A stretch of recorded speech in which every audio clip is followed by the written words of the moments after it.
الحمد للہ وکفا والصلاة والسلام علی عباده الذین اصطفیٰ خصوصاً علی افضلہم وخاتم النبیین محمد الامین وعلی آلہ وصحبہ اجمعین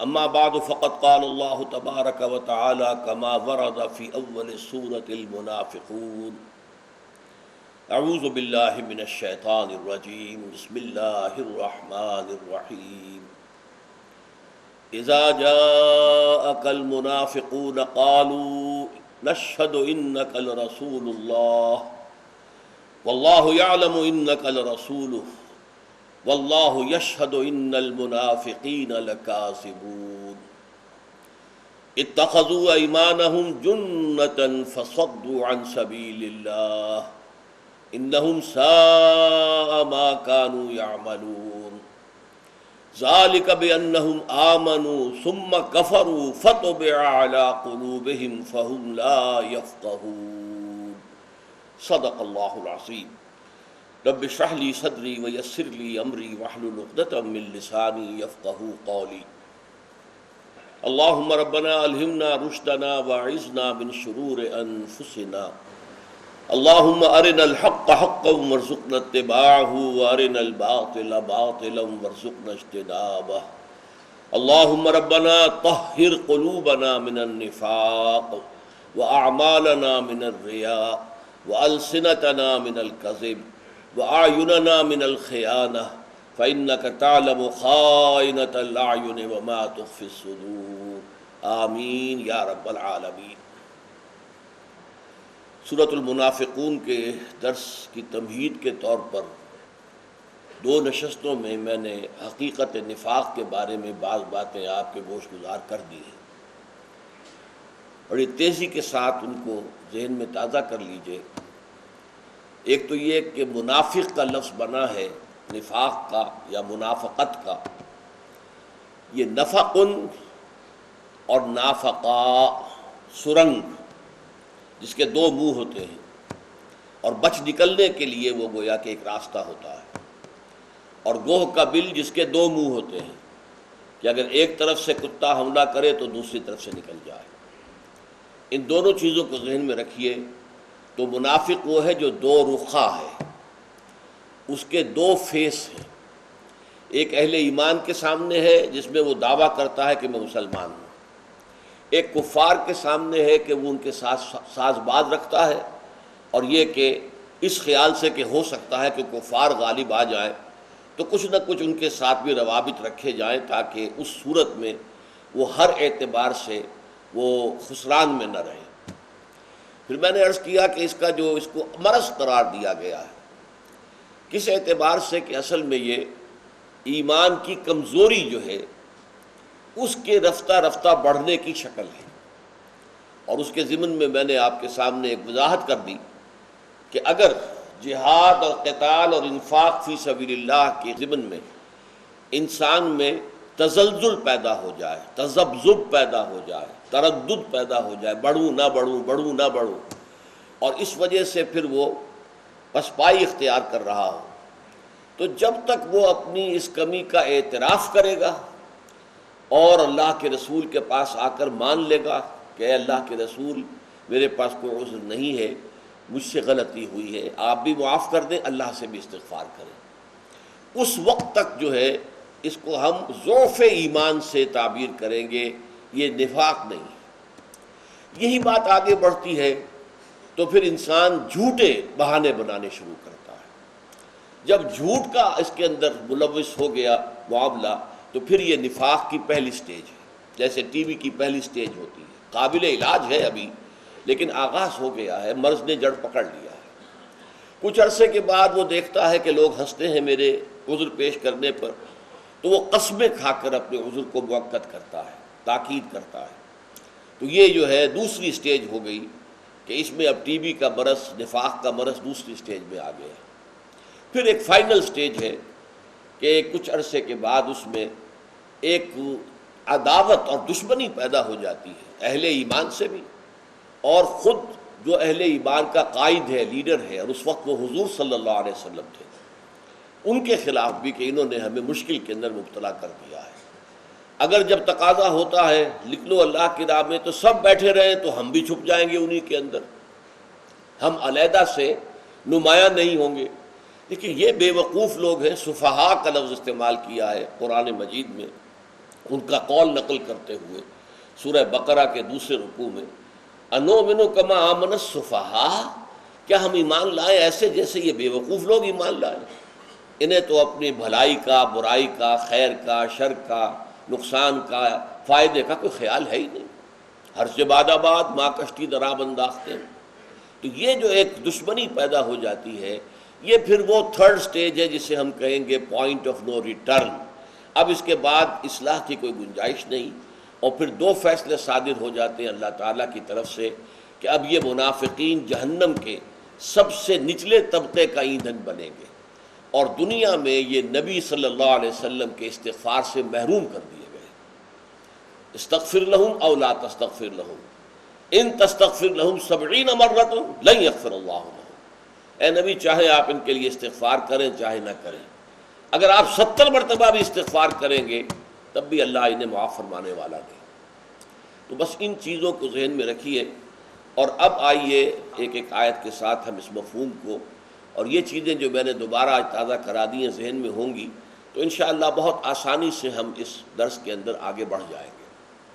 ایک بات اور یاد کر لیجئے کہ میں نے عرض کیا تھا سورہ صف، سورہ جمعہ، سورہ منافقون کا ربط کیا ہے؟ سورہ صف میں آیا جہاد اور قتال کا معاملہ، اللہ کی راہ میں جہاد کرو گے جان اور مال کے ساتھ تو جہنم سے چھٹکارا ملے گا، اللہ مغفرت عطا فرمائے گا، جنت کے اندر داخل کرے گا، وہاں بڑے ہی عمدہ ریزیڈنشل گارڈنز میں تمہاری رہائی ہوگی، پھر یہ کہ وقت آنے پر اللہ کی نصرت بھی آئے گی، اور سب سے بڑھ کر یہ کہ تم اللہ کے مددگار قرار پاؤ گے۔ اگر نہیں کرتے ہو تو یہ گویا کہ قول اور عمل کا تضاد ہے جس میں لینے کے بجائے دینے پڑ جائیں گے، اللہ کا غضب آئے گا۔ اور اللہ کو تو محبوب وہ لوگ ہیں جو جہاد کی آخری منزل پر پہنچ جاتے ہیں، یعنی قتال۔ ان اللہ یحب الذین یقاتلون فی سبیلہ صفا کانہم بنیان مرصوص۔ اس کے بعد سورہ جمعہ میں فرمایا گیا کہ در حقیقت اس مقصد کے لیے مردان کار کو حاصل کرنے کا ذریعہ قرآن کا میگنیٹ ہے، یہ قرآن کھینچ لے گا جن کے اندر بھی فطرت انسانی جو ہے وہ کسی درجے میں برقرار ہے، اور پھر ان کی تربیت بھی اسی قرآن سے ہوگی، اسی سے ایمان جو ہے ان کے رگ و پے میں سرایت کر جائے گا۔ جب ایمان باللہ ہوگا تو ظاہر بات ہے کہ اللہ کی رضا حاصل کرنے کے لیے جان مال تن من دل لگانے کو تیار ہوگا۔ جب ایمان بالآخرہ ہوگا تو اسے معلوم ہوگا کہ میں اگر یہاں پر جان دے رہا ہوں تو میرا تو استقبال ہو رہا ہے جنت کے اندر، اور یوم حساب کا بھی میرا انتظار نہیں ہوگا، بلکہ میں تو سیدھا جنت میں چلا جاؤں گا۔ اور یہ کہ میں اگر اللہ کی راہ میں کچھ خرچ کر رہا ہوں تو یہ تو میں اللہ کے بینک میں ڈپازٹ کر رہا ہوں جہاں 700 گنا تک منافع مجھے ملے گا۔ لہٰذا ایمان بالآخرت ہو، ایمان باللہ ہو تو ظاہر بات ہے پھر اس راہ میں کوئی رکاوٹ نہیں آتی۔ البتہ جب انسان اس سے کترانے لگتا ہے تو پھر وہ پہلے مرض، بیماری، پھر نفاق کی پہلی منزل، پھر نفاق کی دوسری منزل، اور پھر نفاق کی آخری اور مہلک ترین منزل تک انسان پہنچ جاتا ہے۔ اعوذ باللہ من الشیطان الرجیم۔ اذا جاءک المنافقون قالوا نشہد انک لرسول اللہ۔ اے نبی جب آپ کے پاس منافق آتے ہیں اور وہ یہ کہتے ہیں کہ ہم حلفیہ کہتے ہیں، یہاں نشہدو جو ہے یہ در حقیقت قسم کھانے اور حلفیہ بیان کرنے کے، ہم حلفیہ کہتے ہیں کہ آپ اللہ کے رسول ہیں۔ اس کا ایک پس منظر ہے۔ دیکھیے ابتدا میں جبکہ ابھی نفاق نے پوری شکل اختیار نہیں کی تھی تو جو لوگ ڈگمگا رہے تھے ان کا اصل مرض کیا تھا؟ انہیں اصل میں پورا یقین حضور کی نبوت و رسالت پر نہیں تھا۔ ان کا دعویٰ کیا تھا؟ ہم اللہ کو مانتے ہیں، توحید کے ساتھ مانتے ہیں، آخرت کو مانتے ہیں۔ انہوں نے ایمان بالرسالت کا دعویٰ اس وقت نہیں کیا۔ اس کی مثال آپ کے سامنے ہے سورہ بقرہ کی آیت نمبر 8۔ وَمِنَ النَّاسِ مَن يَقُولُ آمَنَّا بِاللَّهِ وَبِالْيَوْمِ الْآخِرِ وَمَا هُم بِمُؤْمِنِينَ۔ اب یہاں پر ایمان بالرسالت کا ذکر نہیں ہے۔ انہوں نے جو دعوے کے ساتھ بات کہی وہ کیا تھی کہ ہم تو اللہ پر ایمان رکھتے ہیں اور یوم آخر پر ایمان رکھتے ہیں، اور وہ بات چھپی رہ گئی کہ ہم اصل میں جو متردد ہیں یا مذبذب ہیں وہ ایمان بالرسالت کے بارے میں ہے۔ یہی وجہ ہے کہ وہ یہ کہتے تھے کہ ابھی اللہ کی کتاب میں تو حکم قتال آیا نہیں، اور محمد الرسول اللہ صلی اللہ علیہ وسلم نے خود بخود شروع کر دیا، تو یہ ایک مصیبت ہے جو ہم پر انہوں نے لا کے ڈال دی ہے۔ لہٰذا جب اس کے بعد یہ نفاق جو ہے خوب کرسٹل کلیئر ہو کر آ گیا، جس کا ذکر سورہ نساء میں ہے، اور وہاں معلوم ہوا کہ ان کا اصل روگ جو ہے وہ ایمان بالرسالت کی کمی ہے، رسول پر ایمان اور یقین نہیں۔ بڑی مفصل بحثیں آپ کو ملے گی سورہ نساء میں۔ تو اب جب یہ بات سامنے آئی تو اب جب وہ آئے تو یقین دلانے کے لیے اپنے اسلام کی اور ایمان کی خاص قسم کھائی ہے کہ نہیں، ہم مانتے ہیں آپ کو اللہ کا رسول، ہمارے بارے میں یہ گمان نہ کیجئے کہ ہم آپ کی رسالت کے قائل نہیں ہیں۔ اذا جاءک المنافقون قالوا نشهد انک لرسول اللہ واللہ یعلم انک لرسول، بڑا پیارا انداز ہے، اور اللہ جانتا ہے کہ آپ اس کے رسول ہیں۔ بلکہ میں ترجمہ کیا کرتا ہوں، اللہ سے بڑھ کر کس کو معلوم ہے کہ آپ اللہ کے رسول ہیں؟ اللہ ہی نے تو آپ کو رسول بنایا ہے، آپ کو چنا ہے، آپ کے پاس اپنی وحی بھیجی ہے، تو اللہ سے بڑھ کر کس کو معلوم ہوگا کہ آپ اللہ کے رسول ہیں؟ واللہ یشہد ان المنافقین لکاذبون، لیکن اللہ گواہی دیتا ہے کہ یہ منافق جھوٹے ہیں۔ اب یہاں بھی ایک مسئلہ پیدا ہو گیا، جو بات وہ کہہ رہے ہیں وہ سچی ہے، نشہد انک لرسول اللہ، اس میں کیا جھوٹ ہے؟ یہ بات تو سچی ہے، لیکن وہ جھوٹے ہیں کس معنی میں؟ ان کے دل میں حقیقت میں آپ پر ایمان موجود نہیں ہے۔ یہ جو کچھ کہہ رہے ہیں وہ ان کی قلبی کیفیت کی صحیح عکاسی نہیں ہے، یہ ان کی باطن کی صحیح ترجمانی نہیں ہے۔ یہی بات ہے جو ایک موقع پر بڑے خوبصورت انداز میں کہی تھی حضرت علی رضی اللہ تعالی عنہ نے، جب خوارج نے ان الحکم الا للہ، حکم تو اللہ کے سوا کوئی ہو ہی نہیں سکتا، یہ علی نے کیسے حکم مان لیا دو آدمیوں کو؟ یہ تو کفر کیا علی نے، انہوں نے حضرت علی پر کفر کا فتویٰ لگایا۔ بات کیا تھی کہ کوئی انسان حکم ہو ہی نہیں سکتا، حاکم تو اللہ ہے۔ تو حضرت علی نے بہت پولائٹلی کہا کلمۃ حق ارید بہ الباطل، جو کچھ وہ کہہ رہے ہیں وہ حق ہے، ان الحکم الا للہ، اصل حکم اللہ ہے، اصل حاکم اللہ ہے، لیکن اس سے جو ان کی مراد ہے وہ باطل ہے۔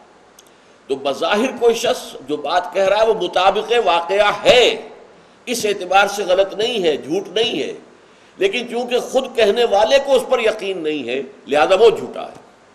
یہ ہے صورتحال منافقت کی، اور یہ اس کی پہلی منزل ہے۔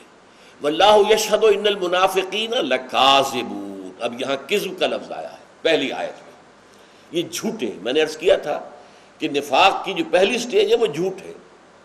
وہ جو احادیث ہیں عملی نفاق کے ضمن میں بھی، اس میں بھی پہلی بات کیا ہے؟ اذا حدث کذب واذا اؤتمن خان واذا خاصم فجر، یہ جو آئی ہیں علامات، واذا وعد اخلف، تو یہ علامات جو ہے ان میں پہلے آتا ہے جھوٹ بولنا۔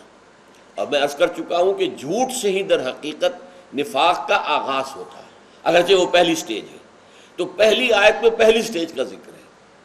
اب دوسری آیت کی طرف آئیے، اتخذوا ایمانہم جنتا فصدوا عن سبیل اللہ، انہوں نے اپنی قسموں کو ڈھال بنا لیے۔ جنہ، جیسے کہ آپ اب رمضان مبارک بہت قریب آ گئے ہیں تو آپ خطبوں میں حدیثیں سنیں گے، الصوم جنۃ، روزہ جو ہے وہ ڈھال ہے۔ اگر کوئی آپ سے لڑے تو آپ لڑے نہیں، جواب نہ دے کوئی، بلکہ کہیں بھائی میرا روزہ ہے، میں آپ کو اس وقت جواب نہیں دے سکتا۔ کوئی گالیاں دے رہا ہے تو سننے اور چپ ہو جائیں۔ الصوم جنۃ، یا یہ کہ نفس کے اندر کوئی برائی کی خواہش پیدا ہوئی ہے تو وہ روزہ جو ہے ڈھال بن کر تمہیں روک لے کہ میں روزے سے، تو اس اعتبار سے جنہ کہتے ہیں ڈھال کو۔ تو جیسے ہم کہتے ہیں دو دھاری تلوار، وہ ادھر بھی کاٹ رہی ہے ادھر بھی کاٹ رہی ہے، اسی طریقے سے یہ دو دھاری یا دو طرفہ ڈھال ہے۔ ایک طرف تو وہ اچھا ایمان یمین کی قسم ہے کی جمع ہے، اور یمین کے معنی قسم، انہوں نے اپنی قسموں کو ڈھال بنا لیا ہے۔ یعنی کہیں مطالبہ آتا ہے انفاق کا تو کہتے ہیں حضور ہمارے پاس تو آج کل کچھ ہے ہی نہیں، خدا کی قسم میں تو بالکل خالی ہوں، مفلوق الحال ہوں۔ تو گویا کہ ڈھال بنا لیا اس مطالبے سے بچنے کے لیے اپنی قسم کو۔ اللہ کی راہ میں نکلنے کا حکم آیا، نکلو اللہ کی راہ میں، تو خدا کی قسم میری یہ مجبوری ہے، یہ معاملہ ہے، یا میں اس اعتبار سے مریض ہوں، یا یہ کہ میرے یہ مسائل ہیں، میں گھر چھوڑ کر نہیں جا سکتا۔ تو ایک تو یہ ڈھال ہو گئی۔ دوسری ڈھال یہ ہے کہ اگر بعد میں باز پرس ہوئی، جیسے غزوہ تبوک کے واپسی پر پھر حضور نے باز پرس کی ان لوگوں سے، اس لیے کہ غزوہ تبوک کے لیے نفیر عام تھی، ہر شخص، ہر مسلمان نکلے اور چلے۔ مقابلہ جو ہے وقت کی عظیم سلطنت رومن امپائر سے ہے، جیسے آج پاکستان کا کوئی مقابلہ امریکہ کے ساتھ ہو جائے تو ظاہر بات ہے پوری قوم جب تک کہ کھڑی نہ ہو جائے، ہر ایک شخص جو ان میں سے سپاہی نہ ہو اور ایک پیپلز آرمی وجود میں نہ آ چکی ہو، تو مقابلہ تو نہیں ہو سکتا۔ لہذا اس وقت حضور 30,000 صحابہ کو لے کر گئے، تو اس وقت جو نہیں گئے واپسی پر ان سے جواب طلبی ہوئی، وہاں انہوں نے قسمیں کھا لی، حضور یہ تھا، یہ تھا، یہ تھا، یہ تھا۔ اور حضور کا معاملہ یہ ہے کہ خوب جانتے بوجھتے کہ یہ جھوٹ بول رہے ہیں، لیکن آپ کی مروت کا تقاضا یہ ہوتا تھا کہ آپ یہ نہیں کہتے تھے کہ تم جھوٹ بول رہے ہو، اور خاص طور پر جب کوئی قسم کھا لے، اللہ کو گواہ بنا کے کہہ رہا ہوں، تو پھر آپ خاموشی سے اچھا بھائی ٹھیک ہے جاؤ چھوڑ دیتے تھے۔ تو یہ جو معاملہ ہے قسم، اس نے اپنی قسموں کو تو دو دھاری تلوار کی طرح دو رخی ڈھال بنا لیا، جانے سے یا انفاق سے عذر، یا واپسی پر یا کسی اور موقع پر مواخذہ ہو رہا ہے تو عذر، اس کے لیے قسموں کو ڈھال بنا لیا۔ اتخذوا ایمانہم جنۃ فصدوا عن سبیل اللہ۔ صدہ یصد جو ہے عربی زبان میں فعل لازم بھی آتا ہے اور فعل متعدی بھی آتا ہے۔ فعل لازم کی مثال کیا ہے؟ کھایا، کھانا کھایا، اور فعل متعدی کسی کو کھلایا۔ یہ کھلانا متعدی ہے، وہ فعل کسی اور تک پہنچ رہا ہے، کھانا کھلایا۔ تو یہ جو لفظ ہے صدود، یہ لازم بھی ہے متعدی بھی ہے، رک جانا اور روک دینا، خود رک جانا اور دوسروں کو روکنا۔ یہاں یہ خود رک جانے کے معنی میں آیا ہے، جیسے کہ سورہ نساء کی آیت میں آیا ہے وَإِذَا قِيلَ لَهُمْ تَعَالَوْا إِلَىٰ مَا أَنزَلَ اللَّهُ وَإِلَى الرَّسُولِ رَأَيْتَ الْمُنَافِقِينَ يَصُدُّونَ عَنكَ صُدُودًا۔ جب ان منافقوں سے کہا جاتا ہے آؤ بھائی اس چیز کی طرف جو اللہ نے نازل فرمائی ہے، قرآن کی طرف، اور آؤ اللہ کے رسول کی جانب، تو آپ دیکھتے ہیں ان منافقوں کو کہ وہ رک کر کھڑے رہ جاتے ہیں، وہ آپ کی طرف قدم نہیں بڑھاتے، اس لیے کہ دل میں چور ہے، جانتے ہیں کہ ہم تو منافق ہیں، ہمیں وہاں جا کر کیا ملے گا۔ پھر یہ کہ اس میں تکبر کا انداز ہے، یہ اسی صورت منافقون میں آگے چل کر آئے گا کہ کیوں ہم معافی مانگیں، کیوں ہم جو ہے اس طرح ذلیل ہو لوگوں کے سامنے، کیوں ہم اپنے گناہ کا اعتراف کریں۔ تو اس سے بھی وہ اپنی عزت نفس، جس کو سورہ بقرہ میں کہا گیا ہے، اس کو عزت نفس دے، فَأَخَذَتْهُ الْعِزَّةُ بِالْإِثْمِ، وہ عزت نفس جھوٹی جو ہے وہ انسان کو گناہ کے اوپر اور جما دیتی ہے۔ نہیں میں نے نہیں کیا، میں نے نہیں کیا، قسم ہے میں نے نہیں کیا۔ اب یہ جو عزت نفس ہے، اپنی عزت نفس کو بچانے کے لیے آدمی جب جھوٹ بولتا ہے تو در حقیقت وہ اور پختہ ہو جاتا ہے اس گناہ اور اس خطا کے اندر۔ تو یہاں بھی اس کا تذکرہ کیا کہ ان کا حال کیا ہے، اتخذوا ایمانہم جنۃ فصدوا عن سبیل اللہ انہم ساء ما کانوا یعملون۔ کاش کہ انہیں معلوم ہوتا کہ بہت ہی برے روش ہے جو انہوں نے اختیار کی ہے، انجام کے اعتبار سے بڑی ہلاکت خیزی ہے جس میں انہوں نے اپنے آپ کو ڈال لیا ہے، بڑی تباہی اور بربادی، جیسا کہ میں نے عرض کیا کہ یہ آگے بڑھا مسئلہ تو پھر ان المنافقین فی الدرک الاسفل من النار، آگ کے سب سے نچلے طبقے کے اندر جہنم کے وہ ہوں گے۔ اور یہ کہ پھر ان کے لیے رسول صلی اللہ علیہ وسلم جیسی شفیق اور ودود اور رحیم اور رؤوف شخصیت جو ہے، اس کے استغفار سے اور اس کی شفاعت سے بھی محروم، کہ نہ دنیا میں حضور ان کی طرف سے استغفار کرے تو اللہ قبول کرے، نہ آخرت میں اگر کسی وجہ سے بالفرض حضور شفاعت کرے تو شفاعت قبول نہیں ہوگی، اس لیے کہ منافق ہے۔ انہم ساء ما کانوا یعملون، یہ بہت ہی برا ہے طرز عمل جو انہوں نے اختیار کیا۔ اب دیکھیے یہاں پر وہ دوسری سٹیج آ گئی قسم والی۔ پہلی آیت میں واللہ یشہد ان المنافقین لکاذبون، دوسری میں یمین، قسم، اتخذوا ایمانہم جنۃ فصدوا عن سبیل اللہ انہم ساء ما کانوا یعملون۔ اب آ رہی ہے تیسری بات، اور یہ ہے وہ باطنی حقیقت جو نفاق کی ہے، اور وہ نفاق جو غیر شعوری ہے، جو انسان پر حملہ کرتا ہے اور اس کے ایمان کو چٹ کر جاتا ہے، جیسے کہ دیمک کھا جاتی ہے لکڑی کو، لیکن اسے پتہ بھی نہیں چلتا۔ یہ فرمایا تیسری آیت میں، جو کہ اس سورہ مبارکہ کی ایک اعتبار سے اہم ترین آیت ہے۔ اس کی بڑی تفصیلی شرح ایک درجے میں تو آئی ہے سورہ نساء میں، اس کا تو میں حوالہ دوں گا، لیکن بہت تفصیل کے ساتھ جو آئی ہے وہ سورہ حدید میں ہے۔ سورہ حدید ہمارے اس منتخب نصاب کا آخری سبق ہے، لہذا وہ اس کے ضمن میں سامنے آ جائے گا۔ ذالک بانہم آمنوا ثم کفروا فطبع علی قلوبہم فہم لا یفقہون۔ یہ سب کچھ کس لیے ہوا کہ یہ ایمان تو لائے تھے۔ اب نوٹ کر لیجئے، میں نے کہا تھا کہ وہ جو شعوری منافق ہوتا ہے، وہ جیسے مثال ہم نے سورہ آل عمران میں دیکھ لی کہ یہودیوں کے کچھ علماء نے طے کیا کہ ایمان کی ساکھ کو ختم کرنے کے لیے یوں کرو کہ صبح ایمان لاؤ، سارا دن محمد کی صحبت میں رہو صلی اللہ علیہ وسلم، شام کو مرتد ہو جاؤ، بھائی دیکھ لیا ہم نے قریب جا کر کچھ نہیں ہے، یہ دور کے ڈھول سہانے ہیں۔ تو کچھ نہ کچھ مسلمانوں کے دلوں میں کوئی دغدغہ پیدا ہو ہی جائے گا، کوئی نہ کوئی شک شبہ۔ یہ اچھے بھلے لوگ ہیں، عالم لوگ ہیں، بڑے نمایاں لوگ ہیں، یہ گئے تھے بڑے خلوص و اخلاص سے گئے تھے، سارا دن صحبت میں رہے ہیں، انہوں نے کچھ آخر دیکھا ہی ہوگا نا جس کی وجہ سے یہ چھوڑ کر آ گئے، کوئی اور برائی ان کی نگاہ میں آئی ہوگی، تو شیطان کو وسوسہ اندازی کا موقع مل جاتا ہے۔ اب یہ لوگ کیا ہیں؟ یہ مسلسل کافر ہیں، اور انہیں شعور ہے کہ ہم کافر ہیں۔ جب وہ اسلام لائے ہیں تب بھی کافر، جب وہ رہے ہیں 8-10 گھنٹے تب بھی کافر، نکلے ہیں تب بھی کافر۔ ایک لہجے کے لیے بھی ایمان انہیں حاصل ہوا ہی نہیں، اور وہ خود جانتے ہیں۔ جیسے کہ میں نے عرض کیا تھا کہ پاکستان میں خاص طور پر یہ سیالکوٹ کی سرحد جو ہے قریب کی، اس میں کئی مواقع ایسے ہوئے ہیں کہ کوئی ہندو کوئی جو ہے وہ آیا ہے جاسوس بن کر، داڑھی بڑھا کر اور نماز یاد کر کے، کچھ مسائل بھی یاد کر کے، اور آ کر دیہات کی کسی گاؤں کے اندر جو سرحدی دیہات ہے اس کی مسجد میں امام بن کر رہا ہے سال ہر سال، اور کر رہا ہے جاسوسی۔ اسی مسجد کے کسی کونے میں کہیں پر اس نے وہ اپنا ٹرانسمیٹر رکھا ہوا ہے اور ساری اطلاعات جو ہے وہ اکراس دی بارڈر پہنچا رہا ہے، بعد میں پکڑا گیا۔ ظاہر بات ہے یہ شخص بھی جانتا ہے کہ میں اسلام نہیں لایا، میں ایمان نہیں لایا، میں نے تو یہ لبادہ اوڑھا ہوا ہے جاسوسی کے لیے۔ یہ ہے شعوری نفاق۔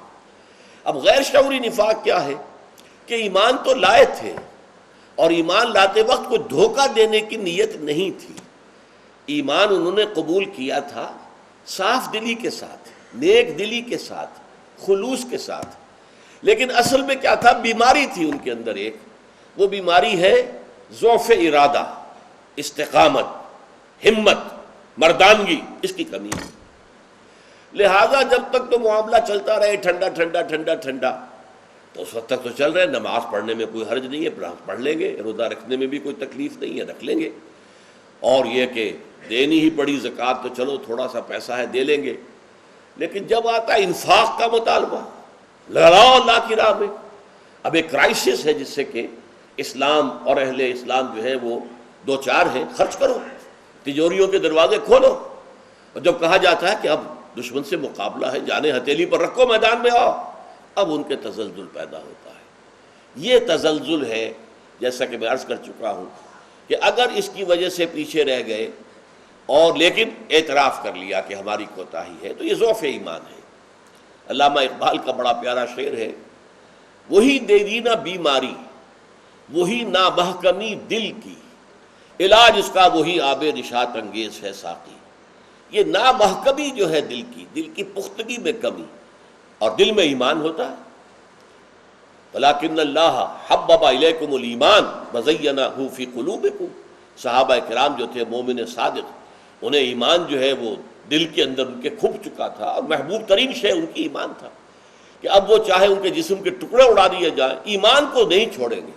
مکے میں جو کچھ ہوا ہے ان پر آپ کو معلوم ہے، لیکن یہ کہ ان میں سے کوئی ایک بھی نہیں ہے کہ جس نے اس ٹارچر، اس پرسیکیوشن، اس تشدد کے بعد کی وجہ سے اسلام سے دستبرداری اختیار کی۔ اسلام پر جو میرے جان چاہتی ہے چلی جائے۔ حضرت سمیہ رضی اللہ تعالی عنہ اور حضرت یاسر رضی اللہ تعالی عنہ، دونوں کو ابو جہل نے شہید کر دیا شدید ترین ٹارچر کے بعد، پیچھے ہٹنے کا سوال نہیں۔ یہ تو ہے اہل ایمان کا صادق الایمان، اور ساتھ ہی صحت مند شخصیت۔ صحت مند شخصیت وہی ہوگی جو فیصلہ کر لے تو اس پر ڈٹ جائے۔ اذا عزمت فتوکل علی اللہ، یہ صحت مند شخصیت. اور ایک یہ آپ کو ایک کام اچھا تو لگتا ہے لیکن اس کے لیے کوئی قربانی دینے کو تیار نہیں ہے. بات تو اچھی ہے لیکن یہ کہ اس سے نقصان کوئی نہ مجھے ہو جائے. تو جان اور مال کو بچا کر رکھنا، جس کو اقبال نے کہا ہے تو بچا بچا کے نہ رکھ اسے، تیرا آئینہ ہے وہ آئینہ کہ شکست ہو تو عزیز تر ہے نگاہ آئینہ ساز میں. لیکن بچ بچ کر چلنا، اس کا سورہ حج کے اندر بھی نقشہ کھینچا گیا ہے. وَمِنَ النَّاسِ مَن يَعْبُدُ اللَّهَ عَلَى حَرْفٍ فَإِنْ أَصَابَهُ خَيْرٌ اطْمَأَنَّ بِهِ وَإِنْ أَصَابَتْهُ فِتْنَةٌ انقلب عَلَى وَجْهِهِ خَسِرَ الدُّنْيَا وَالْآخِرَةَ. اور اہل ایمان میں سے ایسے بھی ہیں لوگوں میں سے جو کنارے کنارے چلتے ہیں، مجدھار میں کودنے کو تیار نہیں. مجدھار میں کودیں گے تو جان کا خطرہ ہے. کنارے کنارے جہاں پانی جو ہے وہ بڑا شیلو ہے وہاں چل رہے ہیں. پھر اگر خیر رہے، خیریت رہے تو بڑا آگے بڑھیں گے، بڑھ بڑھ کے دعوے بھی کریں گے. لیکن اگر کہیں کوئی تکلیف، کوئی فتنہ، کوئی آزمائش آ گئی، اوندھے منہ گر پڑتے ہیں. یہ ہے خسرت دنیا والآخرہ، دنیا اور آخرت دونوں کا خسارہ. تو یہ فرمایا ذالک بانہم آمنوا، جب وہ ایمان لائے تھے تو جھوٹے نہیں تھے. انہوں نے واقعتاً صحیح طور سے خلوص دل کے ساتھ جو ہے وہ ایمان قبول کیا. لیکن شخصیتیں بیمار تھیں، ان کے اندر ارادے کی پختگی نہیں تھی، ان میں عزیمت نہیں تھی، ان میں استقامت نہیں تھی، ان میں ہرچ بادہ باد والی کیفیت نہیں تھی. لہٰذا وہ پھر اس کے بعد اس ایمان سے محروم ہو گئے. لیکن ایمان سے محرومی جو ہوئی ہے، ثم کفروا ذالک بانہم آمنوا ثم کفروا، وہ ایمان تو لائے تھے کہ پھر انہوں نے کفر کیا. لیکن یہ کفر ظاہری نہیں ہے، یہ ارتداد نہیں ہے. وہ اعلان نہیں کرتے کہ ہم مسلمان نہیں رہے، بلکہ یہ اندر اندر کا کفر ہے. جیسے کہ آپ کو معلوم ہے کہ دیمک جو ہے وہ چوکھٹ کو کھا رہی ہے.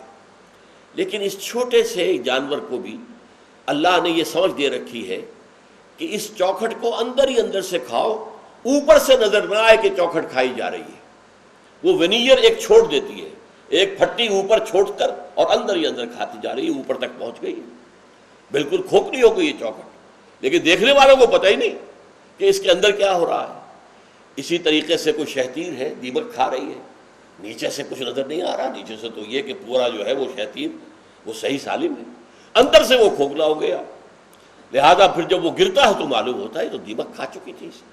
یہی معاملہ حضرت سلیمان کے عصا کے بارے میں قرآن میں آیا. تو اس اعتبار سے اوپر ونیئر اسلام کا رہا، اندر سے کفر ہو گیا. یہ باطنی کفر ہے. ذالک بانہم آمنوا ثم کفروا. اب اس نشست کا وقت ختم ہو گیا ہے. اس آیت پر انشاءاللہ اگلی نشست میں بھی بات جاری رہے گی. بارک اللہ لی ولکم فی القرآن العظیم ونفعنی وإیاکم بالآیات والذکر الحکیم.